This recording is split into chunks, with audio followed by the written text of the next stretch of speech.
we'd have to see things over time, because over time you see their cause, and over time you see their character. Welcome to the Holy and Healthy Podcast, a podcast to help each of us live out the life that God has called us to live.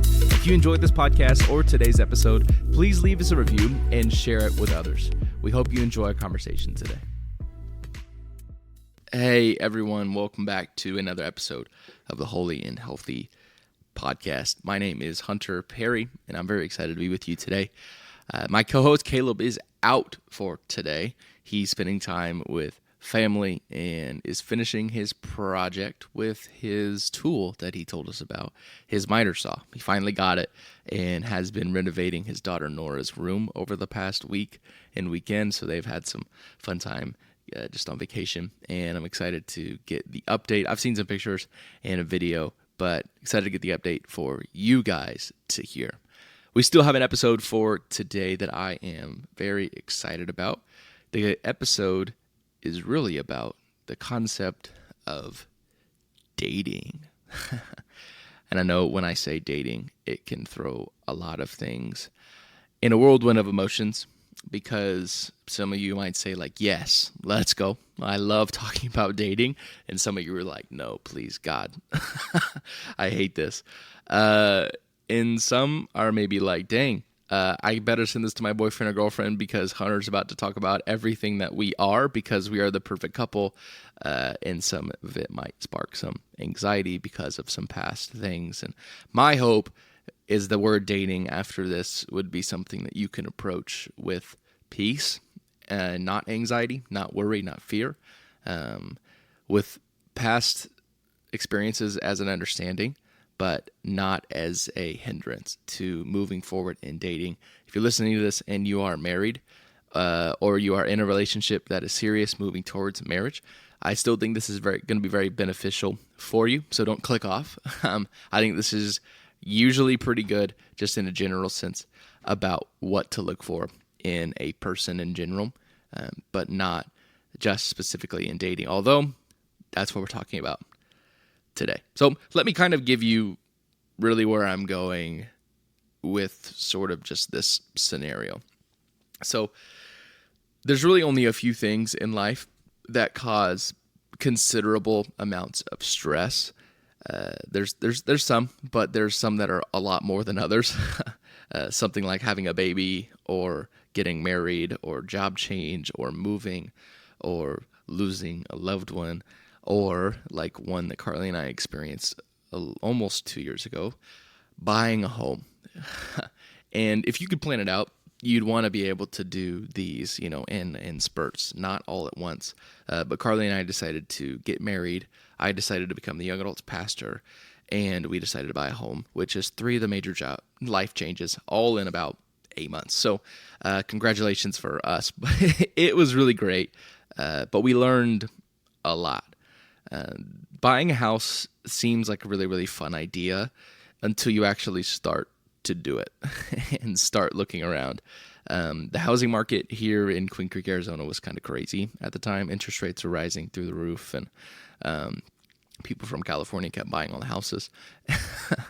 And not only the price was decently expensive, but when you're going into the house buying, finding a house that not only fits your price, but also fits the preferences and things that you enjoy is decently hard to figure out. I mean, when you go to purchase a house, you've got things like, well, I want it to have like 5 bedrooms, 8 baths, a big backyard, an office space, a nursery room, like anything. Like, you got to think for the future.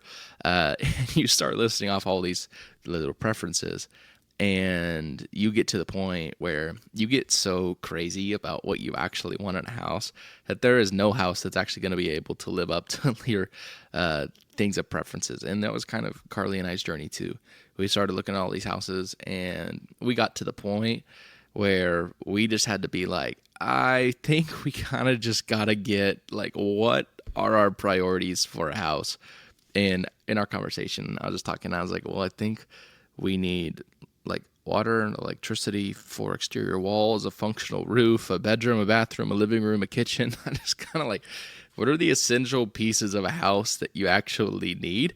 And honestly, as we are talking about it, we're like, well, I guess there's not that much more than we actually need. And literally, like the week after we did this and started looking at a house with more of our, I guess, our priorities than just our preferences, we found a house that dropped into our price range with these, things that really we needed, and sort of just fell into our lap. And we couldn't believe it after praying and finally getting to the place where we're like, goodness, like this is taking a while. This is stressful. Paperwork is difficult. God help us find a house. I think once we realize we just need to figure out what we need and less about what we want. It's our first house. We shouldn't be too picky. And it was crazy what happened. But really the reason I bring that up for us today is because when it came to us looking for our house, we were kind of shopping with our priorities, or our preferences, and not our priorities. And when it comes to dating, what we tend to do is we usually shop around, and usually we are emotionally driven by the preferences that we have and not the priorities. And if we're going to take really one thing, what I hope you take from this podcast is that dating or trying to evaluate any person, you should be doing it based off of priorities and not preferences. And when it comes to dating, people date in all sorts of different ways. And dating in general has not been around for a very long time. It was developed in the early 1900s in America, and it's only been around for, a little over 100 years. Some people use dating apps. Some people use blind dates. Some people use Netflix and chill. Other people, at good old-fashioned ask them out. We date in all sorts of different ways. And really what I'm not trying to do is just over-explain dating and what it is. I think we all understand what it is. Really what I hope to get us to see today is, more than anything, dating is not a status. It's not a symbol of approval. It's really a process of evaluation to find a person suitable for you. And the real reason I say that it's a process of evaluation is because of this verse in Proverbs 18:22, which says, "The man who finds a wife finds a treasure, and he receives favor from the Lord." It says a man finds his wife. It's a process of evaluation. It's a process of searching. It's a process of looking to find something. And I love that it says a man, but we are in 2024. So girls, if you like a guy and he's a godly dude, don't be afraid to go and ask him out. That is okay. We're not all in our own Cinderella stories. Guys, though, don't be too shy. But here's more why dating is really important, that we see it as evaluation instead of just a symbol to uphold. And a couple other verses in Proverbs say this. Proverbs 25:24 says, "It's better to live alone in the corner of an attic than with a quarrelsome wife in a lovely home."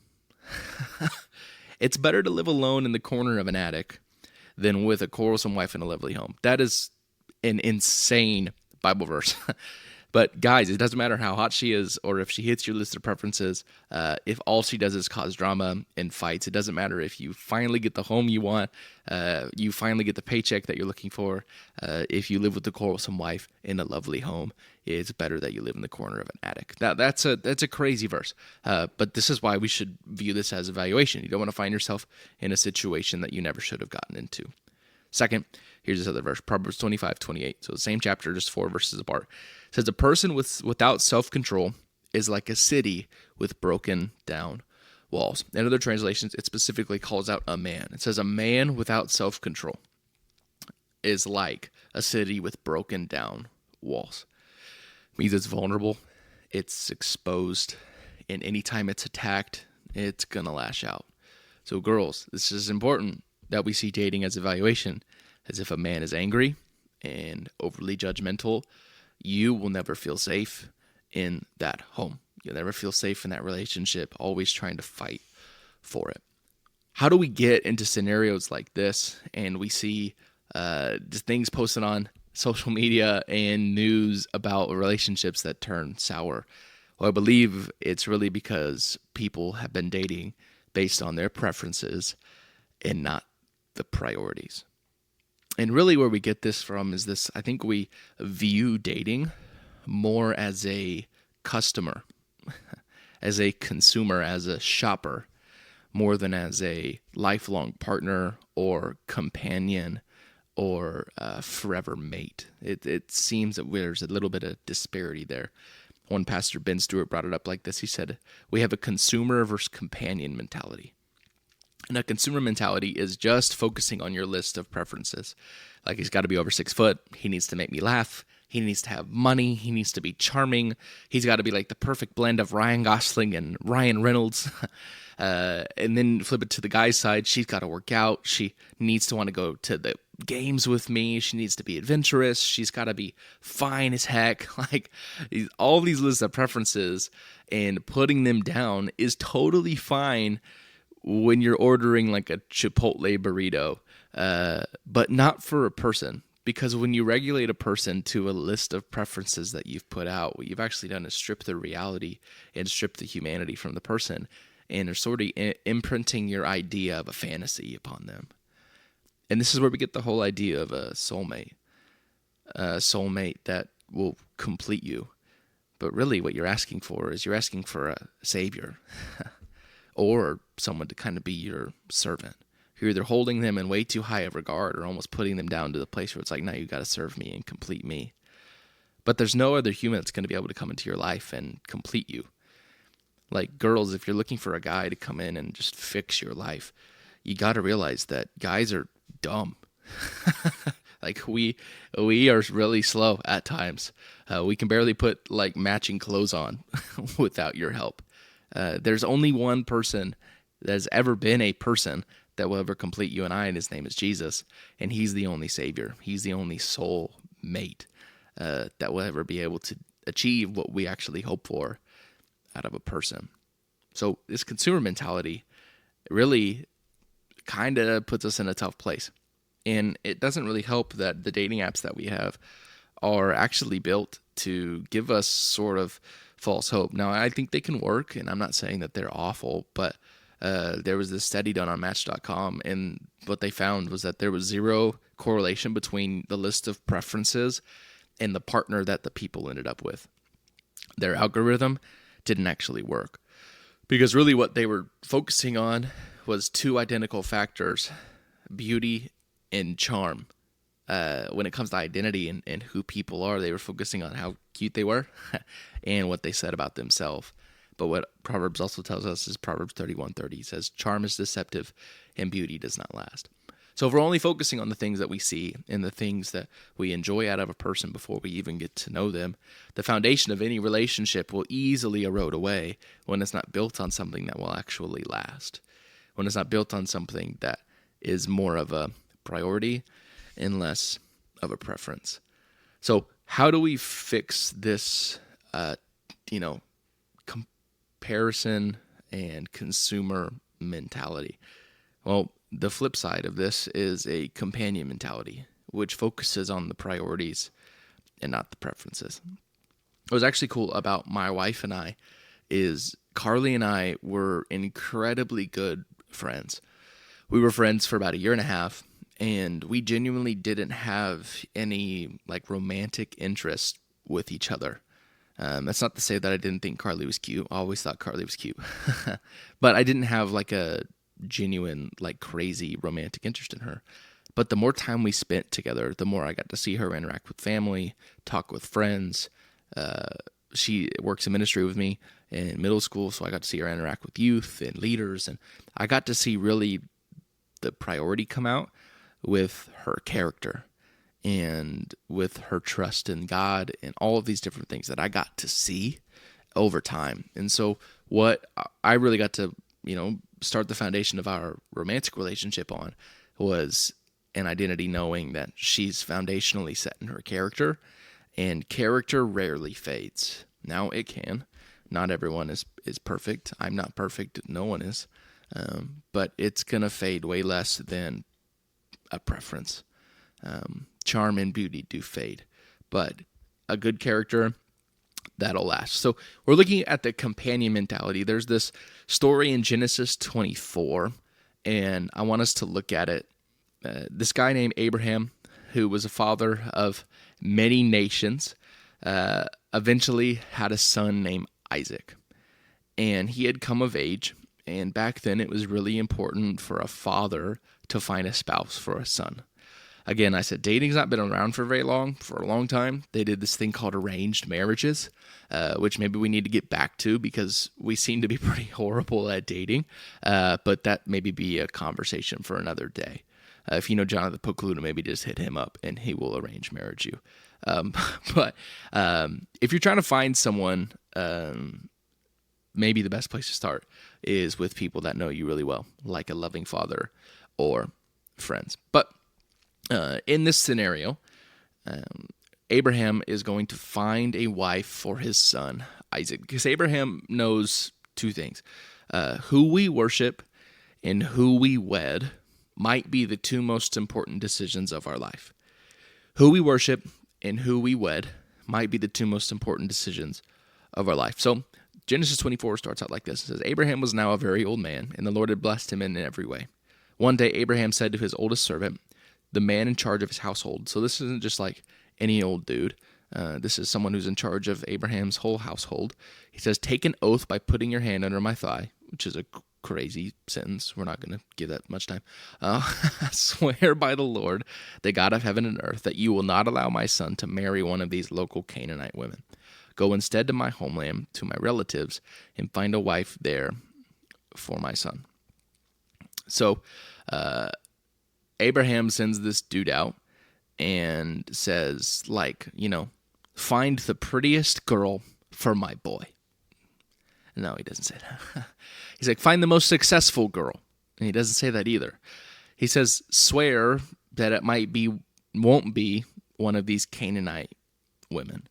And Abraham's not being racist. He's not trying to put one down over the other. Really what he's trying to do is show that Abraham had family values and Abraham believed in God and lived according to God's will, and the people of Canaan did not.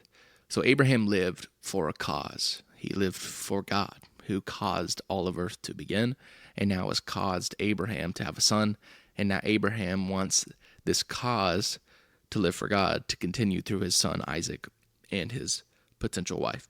So, as we said before, dating is a process of evaluation, and what we see here that Abraham is setting up for his servant is a process of evaluation. So the first step, if you're taking notes or listening to this, or wondering in your dating journey, or if you're married and you're wondering maybe some people that you should surround yourself with, we're going to get through 3 questions of some evaluation. The first question that we should be asking about people if we want to invest into their lives and make them important relationships. The first is, what is their cause? What is their cause? Why do they live? Why do they do what they do? As Michael Scott would ask, why are you the way that you are? Abraham believed that it was most important that not the only priority, or really the only priority, was that this girl had a cause.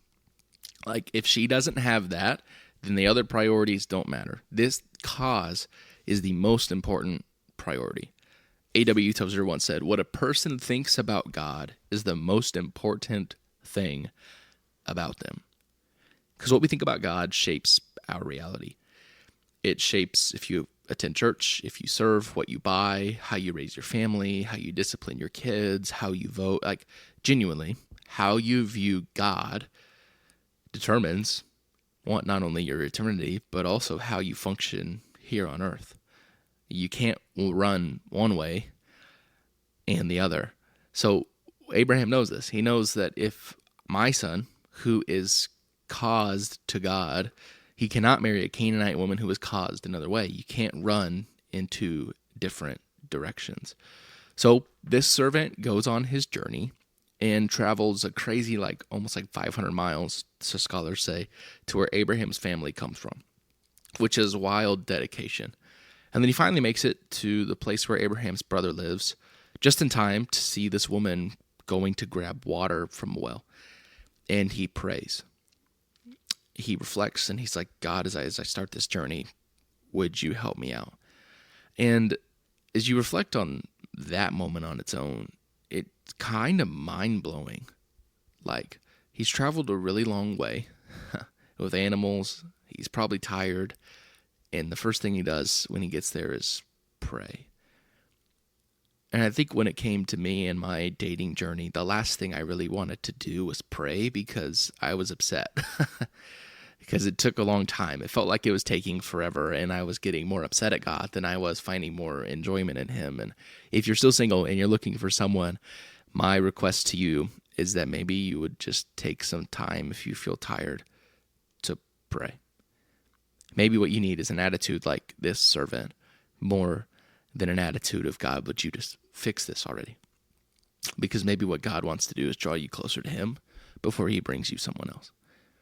So the story continues, though. This is what he says.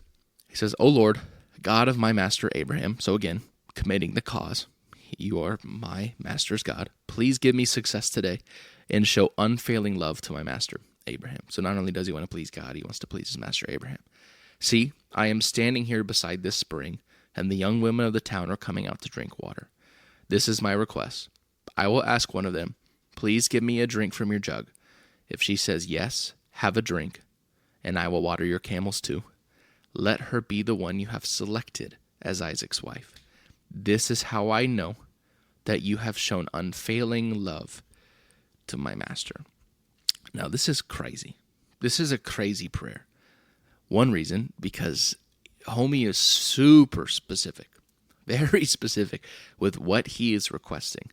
Really, what he's requesting is certain priorities, certain characteristics of this woman.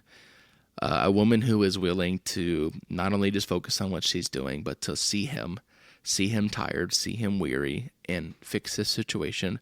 But not only that, to go the extra mile and help his camels too. What he's asking is he's asking for a woman of character. He's asking for a woman who is a little bit above the others, a selfless woman with character. And that's the second question we've got to ask. The first is, what is your cause? Do you believe in the same cause as I do? Second, can you see their character? Who are they? Like, what do they do? Like, do they have a track record of character? So remember the prayer. He's like, I'm going to go up to one of them, and please let the one who does this, who gives me water, gives my camels water, be the person. So it says, before he had finished praying, and this picks up in verse 15 of Genesis 24. It says, before he had finished praying, he saw a young woman named Rebekah coming out with her water jug on her shoulder. She was the daughter of Bethuel, who was the son of Abraham's brother Nahor and his wife Milcah, which is a funny name. Rebekah was very beautiful and old enough to be married, but she was still a virgin. She went down to the spring, filled her jug, and came up again. Running over to her, the servant said, please give me a little drink of water from your jug. And I love how the dude ran, because he's not going to miss his chance. He's got to try. So let's see how it continues. Verse 18. Yes, my lord, she answered, have a drink. And she quickly lowered her jug from her shoulder and gave him a drink. When she had given him a drink, she said, I'll draw water for your camels too, until they've had enough to drink. So she quickly emptied her jug into the watering trough and ran back to the well to draw water for all of his camels. So his prayer just came true. Like, this must be her. She goes the extra mile. She helps him out, and then she helps his camels out too. And what I think is so cool is that he ran in a hurry to meet her.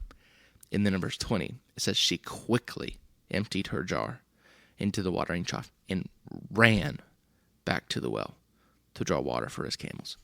She was in a hurry. She wanted to serve. She wanted to be of help. It's almost like her character is showing through. She's not doing this just to be seen as having good character. She's doing this because she really wants to. It picks up in verse 21. It says, the servant watched her in silence, wondering whether or not the Lord had given him success in his mission, which is kind of crazy. For me, I'd be like, yo, let's go. Like, my mission is successful. What my master asked me to do, like, it's happening. It's real. But what he's doing is he's watching, because people can fake character in a moment, but when you sit and watch, that's when it shows. I think sometimes we are so easy when it comes to dating, and even in trusting people outside of dating.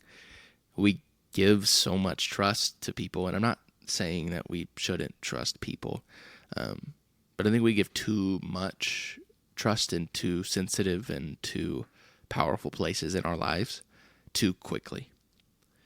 Because character shows over time. And yes, you're going to have relationships where you are betrayed and you are hurt regardless. And that's just life, and it just happens. But what we can do is do our absolute best to sit and watch. The Greek word for character means etch. And to have character means to have God take things out of you, to etch you into the person that he wants you to be. Character is sort of like a sculpture of integrity within us that is shown outwardly to others. So this guy watched and waited, and that's what gave him success. Like, he could have just said, let's go, but he didn't. He was wanting to watch and see what it looks like. I think this happens all the time when it comes to Christians in relationships. Like, we hear stories all the time of guys and girls who are like, oh my gosh, but they said they were Christian. And you just dive into it. But it's not enough just to say you're Christian. Just the same way as it's not enough to say, when I go to McDonald's, I'm a hamburger. Like, that's just not how it works. We'd have to see things over time. Because over time, you see their cause. And over time, you see their character.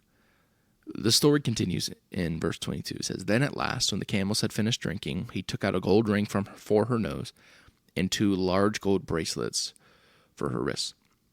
We could skip over this detail, but I think it's really important. This were very, very important and precious things to Abraham and his servant. It's equated that this cost upwards of $15,000. That's a lot of money. A lot of money I think young adults in this culture today would love to have. $15,000 is what he dishes out to this chick. Why? Because character is valuable. It's worth paying the highest cost for, because it's more rare now today than ever. So the servant gives her this, and then he goes to Rebecca's family and gives them a whole rundown of everything that's happened. Like, hey, Abraham sent me to find a wife for Isaac, and I'm here. I traveled all this way to find this girl, and now I found, your daughter Rebecca, and would love to bring her back. And the family is stoked at the news, and Rebecca agrees, and so they travel all the way back. In that season, for us, when we finally find the person and are traveling to finally get married, is what we call engagement.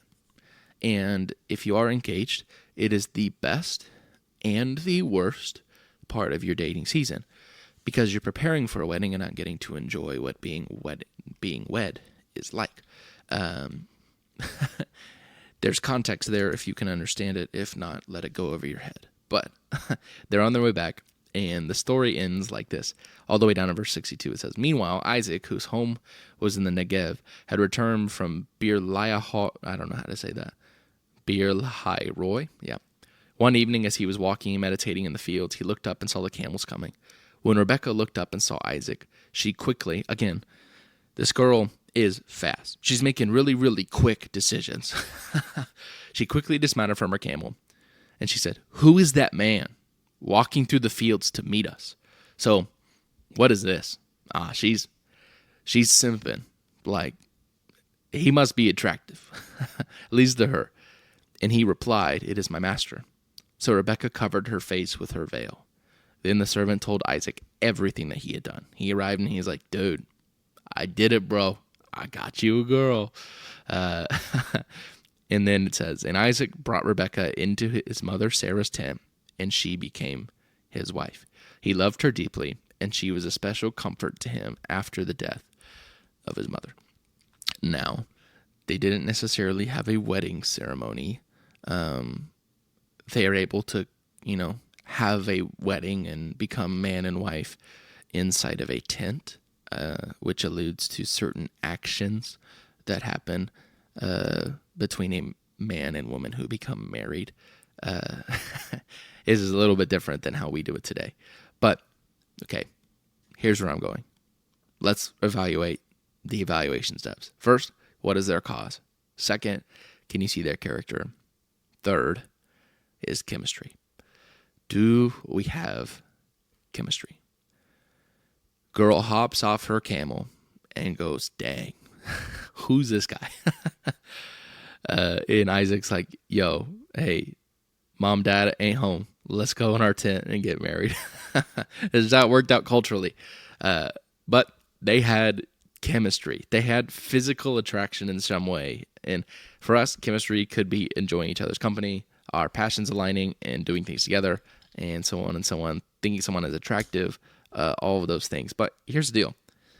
This was not the first thing that occurred. Enjoying each other's company is so very important. Finding someone attractive is so very important. It is. If you don't find someone attractive, you shouldn't be with them romantically. But figuring out if you have chemistry just in a normal relationship should probably prove to you the type and level of relationship you should have with that person. But when it comes to romance, believe it or not, 99% of your marriage is really just hanging out, having dinner, talking, doing chores, hanging out with friends, doing all that. And statistically, like 1% of your marriage is sex, is physical intimacy. And if you're an overachiever, it's like 1.5%. But in our culture today, we focus so heavily on sex and being physically compatible. And I promise you that Isaac and Rebecca figured it out on their wedding night. God creates us how he creates us to fit. Like, that's just what he does. And I know there's this rumor going around, like, try before you buy mentally in dating. Like, you got to figure out if it all works and if you're compatible. Like test driving a car. But that's not really anything close to what sex is. It's not a product. It's not something to try. It's something to enjoy between a man and wife who are fully committed to each other before God and man in a bonding experience in marriage. And if you're dating or you're single and you're wondering if it's all going to work out, I promise you, when you get to the wedding night, it will work out. And if it does not, and things happen, there are ways to figure it out. But my request and my prayer and really my hope is that you do not buy into the lie to test it before it happens, because greater consequences happen in that than waiting. Chemistry is so important. You should find each other attractive. You should enjoy each other's time, because look, it would be a really sad thing to be married and feel lonely than to be single and feel lonely.